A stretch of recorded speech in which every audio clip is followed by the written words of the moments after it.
Bonjour à tous, c'est Paul Tam pour vous présenter aujourd'hui, une fois encore, un sabbat en sucette. Et cette fois-ci, on va faire un sabbat en sucette sur le sujet des plantations. Donc aujourd'hui, oui, les plantations, on va les faire dans un milieu que l'on connaît tous, à savoir le café. Donc on peut se demander, mais pourquoi le café? Eh bien, on peut imaginer que la granulométrie du café est assez fine pour ressembler à celle d'un grain de terre. Donc, à partir de là, si on envisage ça comme tel, alors on peut imaginer aussi que le grain de café en lui-même pourrait apporter des nutriments divers et variés. Donc c'est le cas et il faut des nutriments qui contiennent de l'azote, des nitrates, du phosphore. Éventuellement, on peut même enrichir le milieu en ajoutant du calcium, du magnésium et du soufre. Les trois derniers ne peuvent pas être présents en quantité plus que suffisante. Néanmoins, on peut envisager que dans certaines conditions, on peut les apporter et donc le café deviendrait tout à fait plus que fertile. Néanmoins, il faut envisager la possibilité suivante que le grain de café ne se décompose pas dans nos sphères, dans notre, comment dirais-je, notre environnement, notre espace de vie. Il est préférable de le laisser se décomposer dans les sphères plus tropicales. Bon, c'est pas tout à fait vrai. Ce qui se décompose facilement, c'est quand il y a de l'eau. C'est donc possible qu'il se décompose, mais en présence d'eau. Sinon, il est torréfié, séché, déshydraté, donc on ne pourra rien en faire. De même que toutes les substances le composant ou contenant plutôt de la caféine, du guarana, du thé et du maté et je ne sais quoi d'autre. Tout cela néanmoins fait que ce n'est pas un élément qui est imputrescible. Il peut se décomposer et donc si on plante une graine dans ce marc de café en décomposition, on va obtenir néanmoins un excellent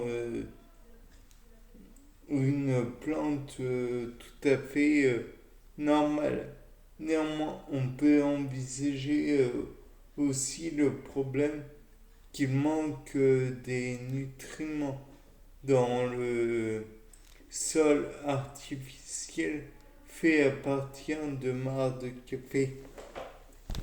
Donc nous devons naturellement apporter des substances qui pourrait pallier à ces défauts.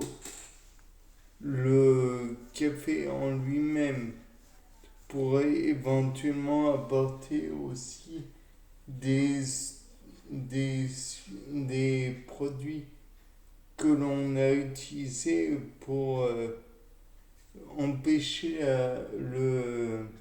la dégradation du produit. Donc, il pourrait peut-être être dépourvu de décomposition.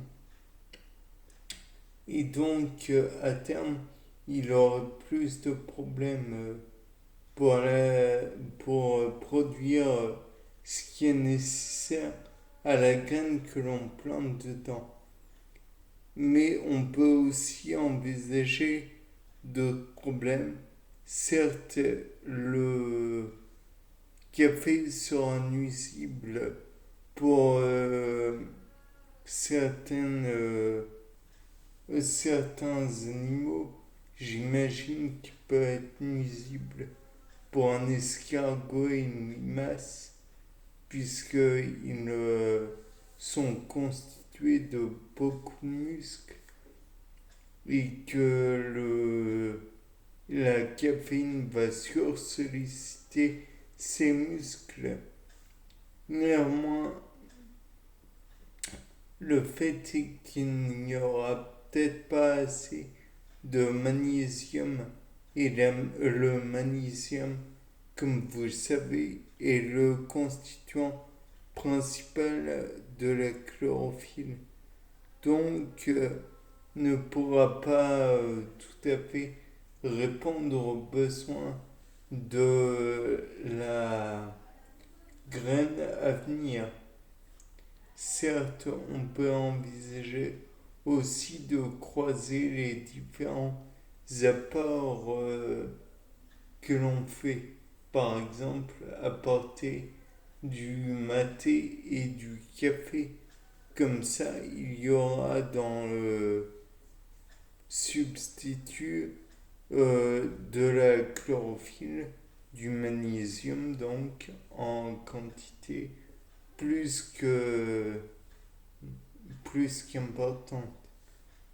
On peut aussi envisager d'y mettre du guarana pour augmenter la granulométrie des grains constituant le milieu. Et donc, l'espace entre chaque grain va permettre peut-être de stocker plus d'eau et donc des oligo-éléments. Néanmoins, là n'est pas la question. Il faudrait peut-être y apporter de la bière éventuellement, puisque les déchets qui constituent la bière pourraient être utiles pour le développement des plantes. Et donc, pour ce développement, on peut envisager qu'il y aura non pas uniquement développement de la plante à court terme, mais bien enrichissement du milieu. Et donc, peut-être que ce milieu pourra permettre le développement de d'autres plantes, voire même si la bière et ou le café sont suffisamment acides, peut-être qu'ils vont permettre de rompre d'autres éléments minéraux et même ou même en reconstituer. Après, je pense que c'est difficile à envisager sans des connaissances en géologie et en chimie.